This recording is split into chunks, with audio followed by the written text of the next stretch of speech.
Chapter 10. Celestia Rising. The castle had been repaired, and the last traces of Discord's reign were swept away under a coat of white paint.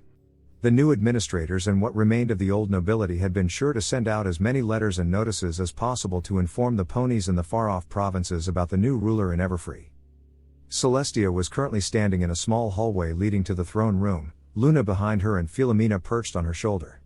A few nervous attendants watched them from the shadows of a nearby archway, casting worried glances as if they feared the act of looking at their ruler would have them executed. "I suppose we'll have to think of a better way to reach out to the populace," Celestia said. "Give it time, sister, I'm sure they'll come around," Luna replied. "But do you think you could come up with a few ideas in your spare time?" "I'll see what I can do." Celestia smiled and made a few more adjustments to her armor. Philomena chirped a few times and fluttered her wings. "No, I haven't forgotten you." "Why do you ask?" Another chirp. "Consider yourself my icon, then," Celestia said. Philomena chirped a few more times and stroked Celestia's neck. Celestia fluffed her wings a little before approaching the door. She could hear the sound of a pony speaking to the crowd, probably to calm the populace before she made her entrance. "Just like the Imperium, Tia. Just like the Imperium." She made one last adjustment to her armor before stepping out into the throne room, light glinting off her armor as she stepped forward. The instant she had become visible, the entire throne room had broken out in cheering.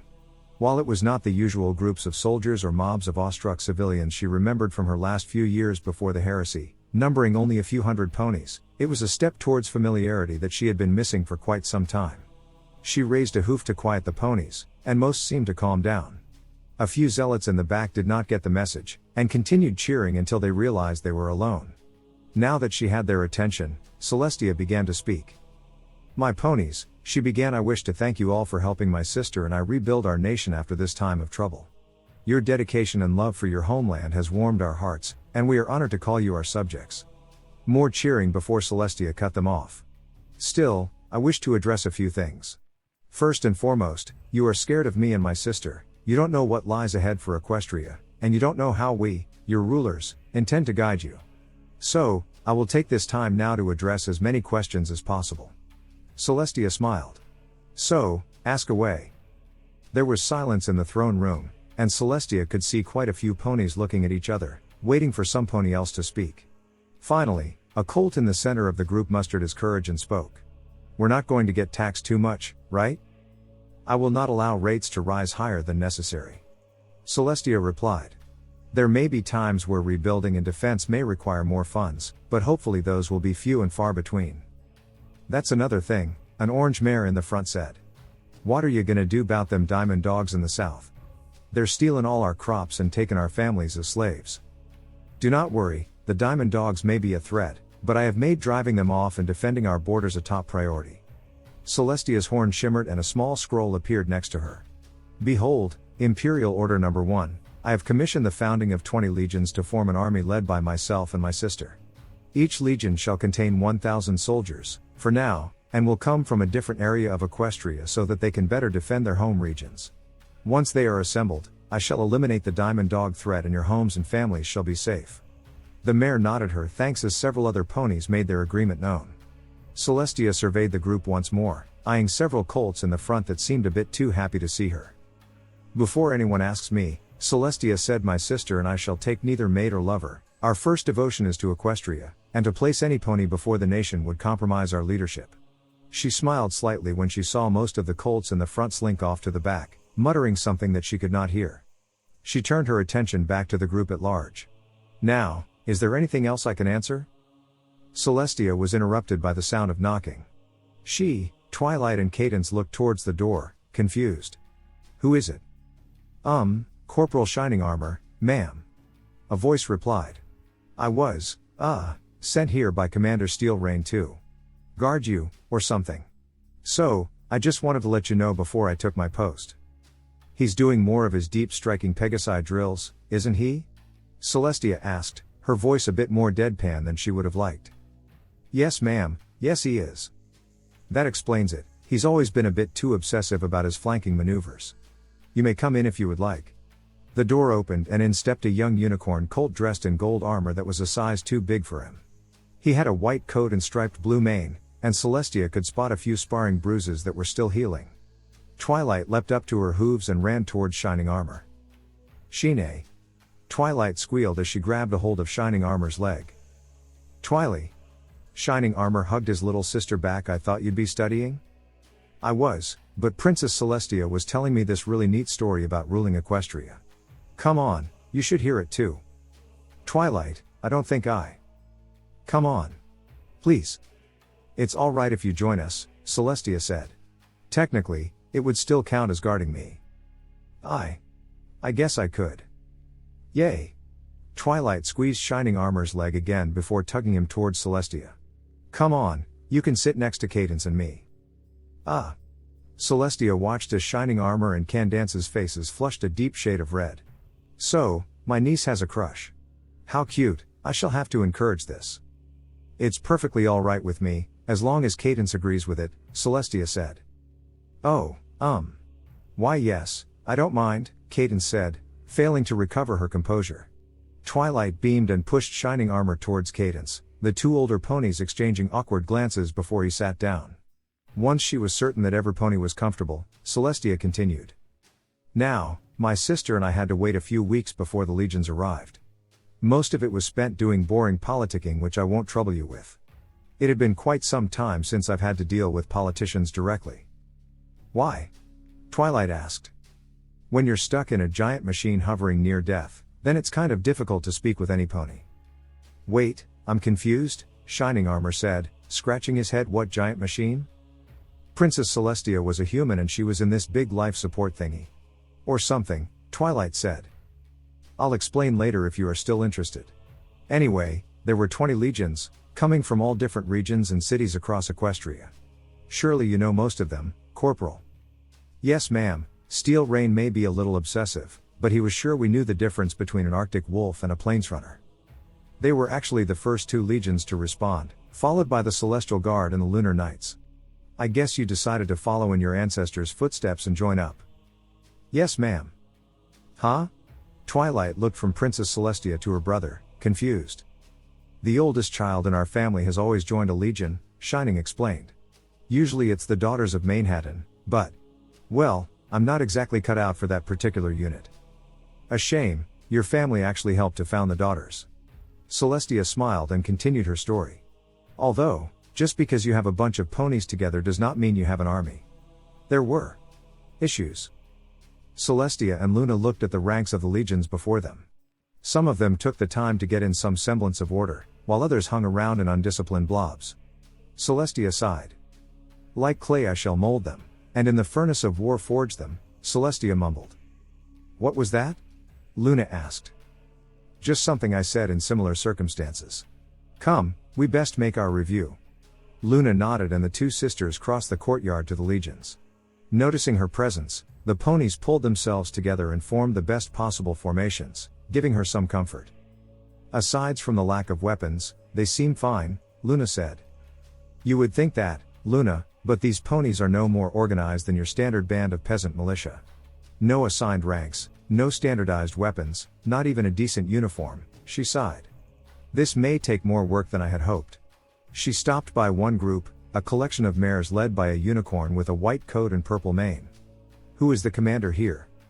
"I am." The unicorn said. "Commander Dawn Sparkle of the Daughters of Manhattan, ma'am." "Tell me, what qualifies you to lead a legion?" "My father was captain of the town guard for most of his life, ma'am. I took over 8 years ago when he was injured in combat." "Against?" "Griffins, ma'am. There are a few groups of rogues that harass the coast." "So, you commanded a town guard. Have you any combat experience?" Celestia noticed that Dawn Sparkle flinched a little. "Some, ma'am." "I see." Celestia used her telekinesis to grab a spear from a nearby rack. She tossed it to Dawn Sparkle, who caught it easily with her own telekinesis. "Attack me." "I'm sorry?" "Attack me, I wish to see your skills." "Aye." "Commander, attack me." "That is an order." Dawn Sparkle looked around before nodding. "Yes ma'am."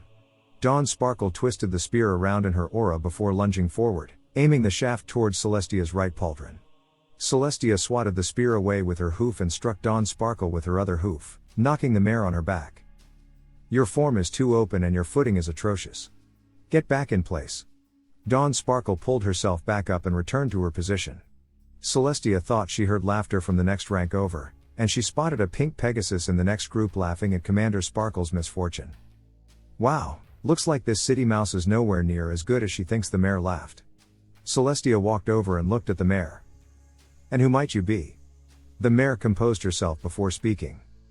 Firefly, leader of the Western Rangers. I've been roaming the woods around Vancouver my entire life. Just because you know how to run around in the woods does not make you a proper candidate for leadership. I also know how to fight several different types of carnivorous beasts and monsters. That does not make me feel any better about your leadership skills. There is more to being a commander than fighting. You must maintain the respect of both those under your command and those on the same level as you, and since you seem incapable of doing so, I'm afraid I have no place for you. Hey, it's not my fault that she couldn't get a decent hit in. Oh, and you think you could do better? Celestia grabbed the spear again and tossed it to Firefly, who fumbled it in her hooves for a brief instant. Try me. Firefly gripped the spear in her hooves, using her wings to steady herself. She lunged towards Celestia's chest, but before the spear tip could make contact, Firefly found herself lying on the ground with Celestia's armored hoof pressing on her chest. Your wings do not provide as much support as you'd think, and your hooves are poor when it comes to holding weapons. What did you expect me to use? My mouth? Perhaps. Celestia lifted her hoof from Firefly and continued walking. She kept walking until she found another group, this one dressed in yellow and pink robes and kneeling in reverence. Your Majesty, the leader said. We are humbled by your presence. Why, thank you. It is a pleasure to have you serve under my command. We are the Empress chosen, Your Majesty. You came to us all and told us of your plan for Equestria, and we have come to fulfill our duties to you. At least they're not as zealous as the word bearers. Well, I admire your devotion. Celestia turned to the group at large. Which is more than I can say for the rest of you.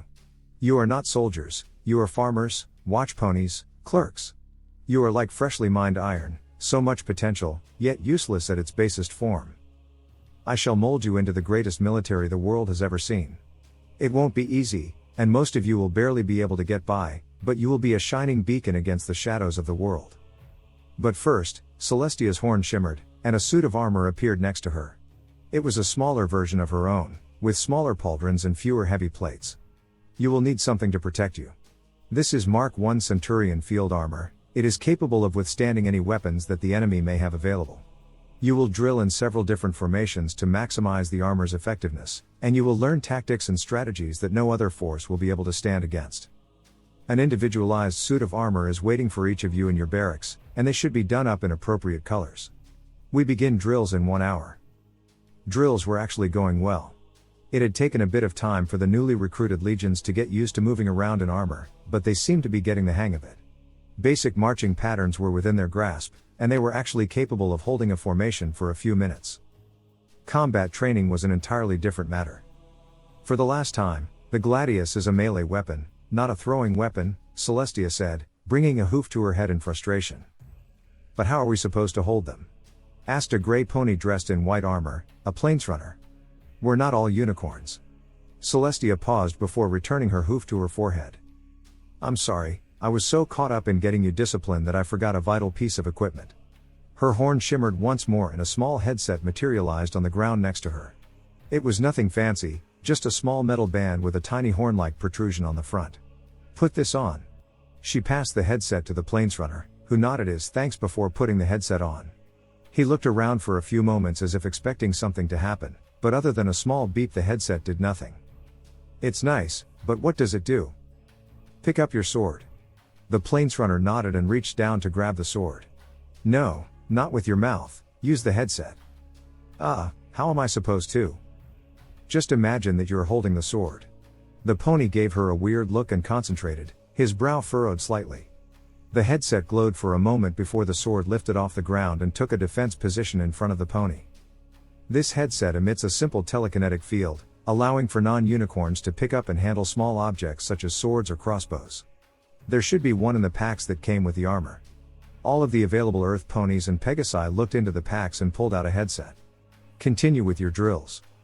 Celestia was beginning to see a rivalry developing between the Western Rangers and the Daughters of Manhattan, specifically their commanders. While normally she would not worry about it, at this stage in training it would only cause them to be uncooperative if ever deployed in the field. Especially when their commanders were on the verge of taking each other's head off. Celestia was drawn from instructing several groups of legionnaires on the importance of combined arms tactics by the sound of shouting. After picking up a string of expletives from Commander Dawn Sparkle that Leman Russ would have been proud of, Celestia sighed and made her way to the source of the problem.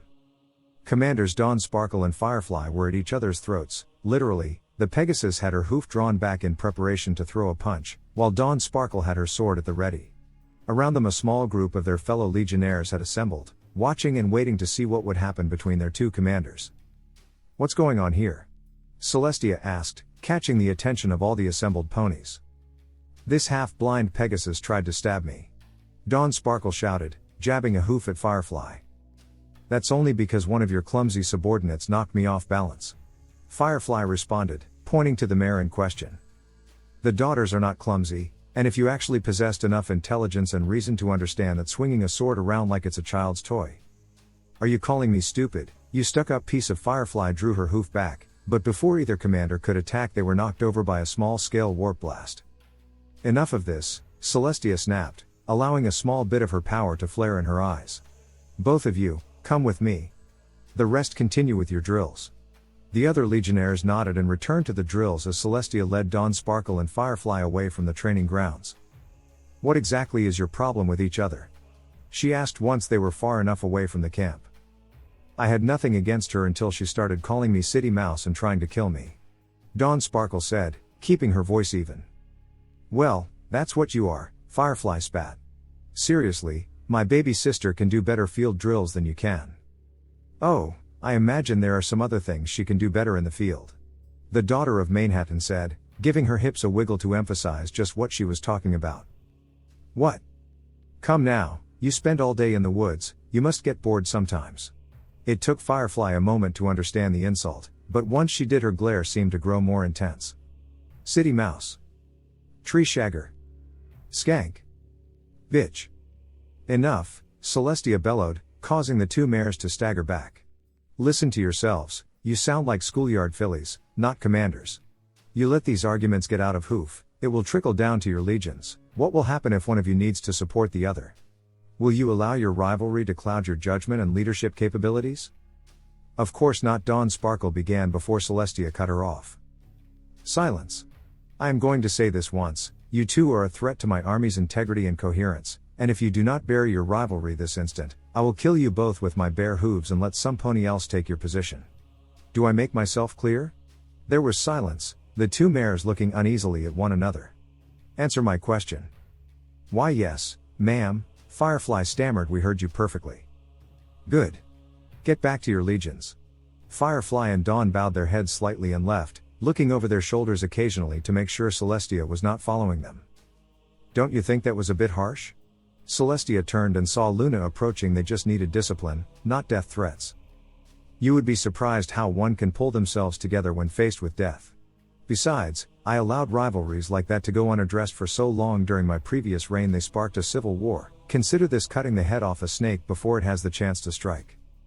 But then it also could foster resentment amongst the commanders. I expect my commanders and generals to respect me and take orders, I don't expect them to like me." "Risky plan, sister. I hope you know what you are doing." "It will work out, Luna. Trust me."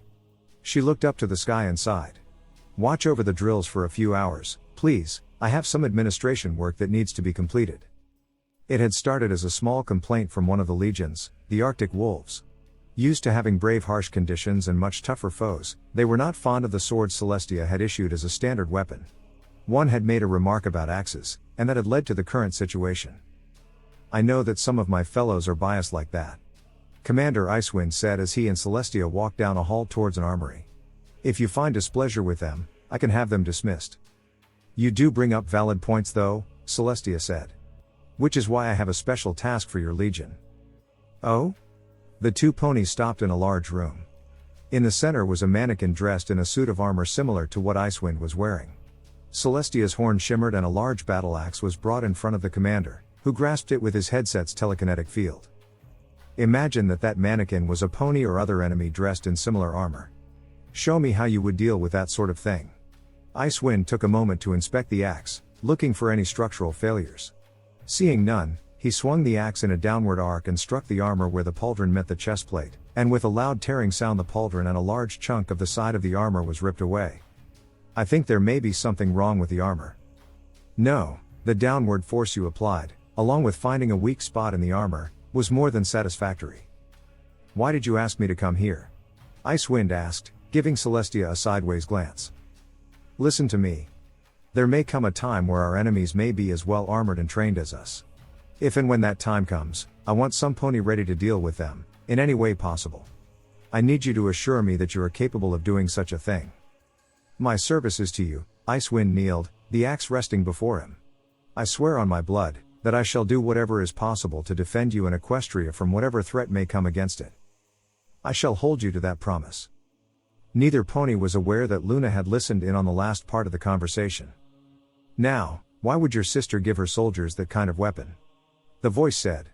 Luna frowned. She had thought that the voice had abandoned her when after it had spoken to her on the day of Discord's defeat, but it seemed that it would not give up so easily. Well, there is a chance that some pony might find out how to forge armor of similar toughness.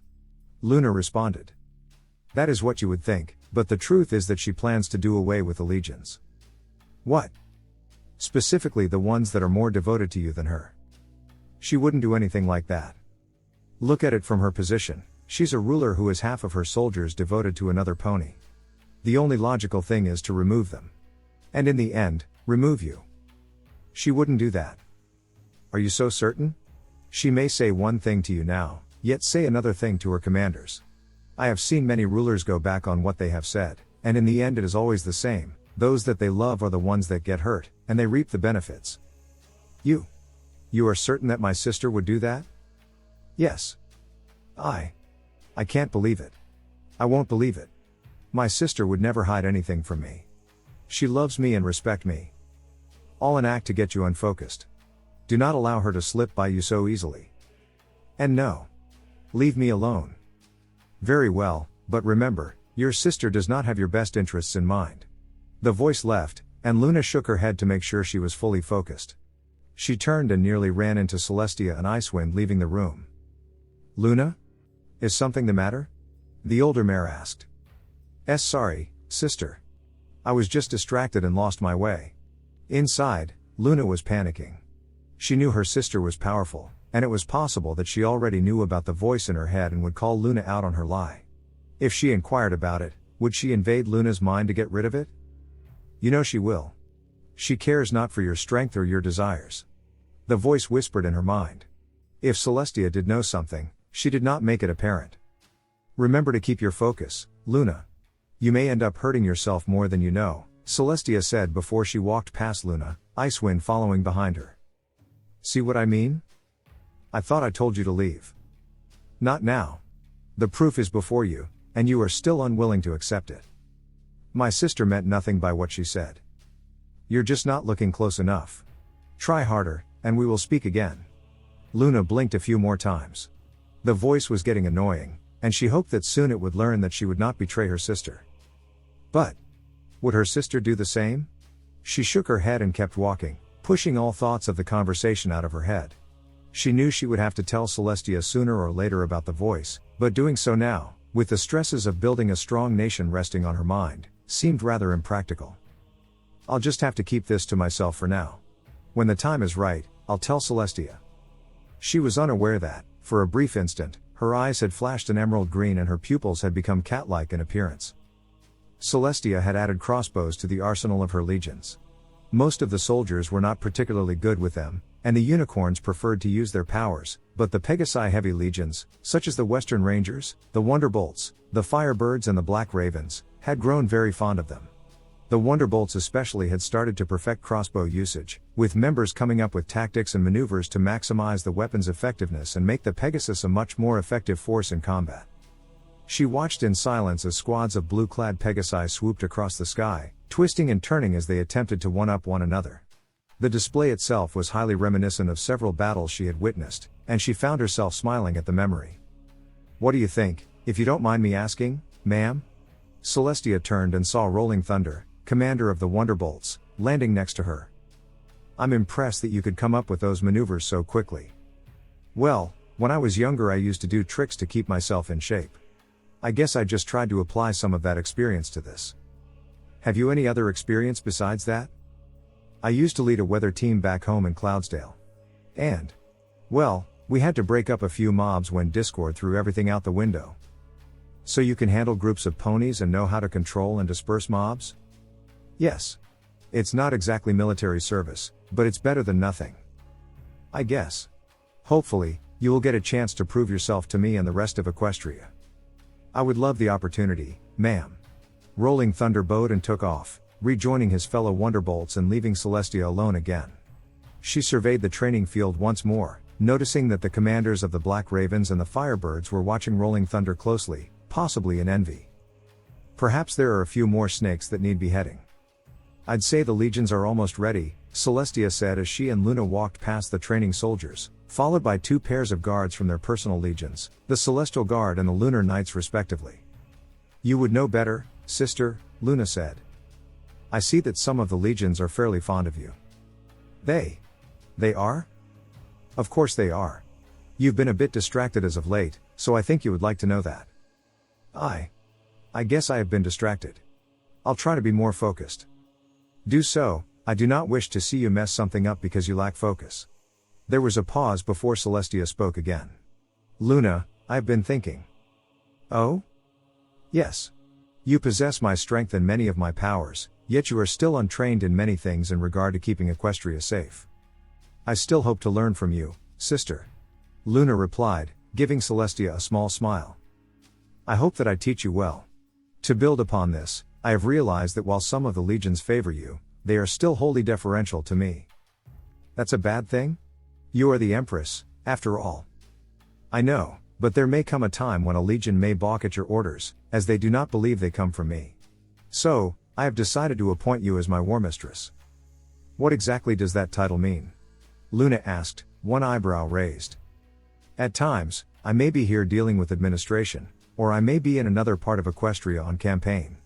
Under those circumstances, I grant you complete control over the legions assembled under you. Your orders shall carry the same weight as mine, and the legionnaires are to follow them to the letter or face both my wrath and yours. I'm thankful for this, sister. Luna paused for a moment, bowing her head in respect. I promise you, I shall perform my task as war mistress to the best of my abilities, and I shall never back down from your service. I have no doubt that you will. They were interrupted by the arrival of a messenger, panting from having run across the courtyard. Sorry for disturbing you, Empress. The messenger said, passing her a small note, but this just came in from the southern border. Celestia opened the note, scanning it as quickly as possible. She frowned slightly before folding the note up, turning towards Luna.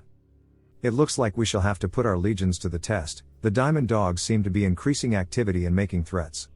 She gave Luna a small smirk. We shall have to remedy that problem, now won't we? Yes, sister.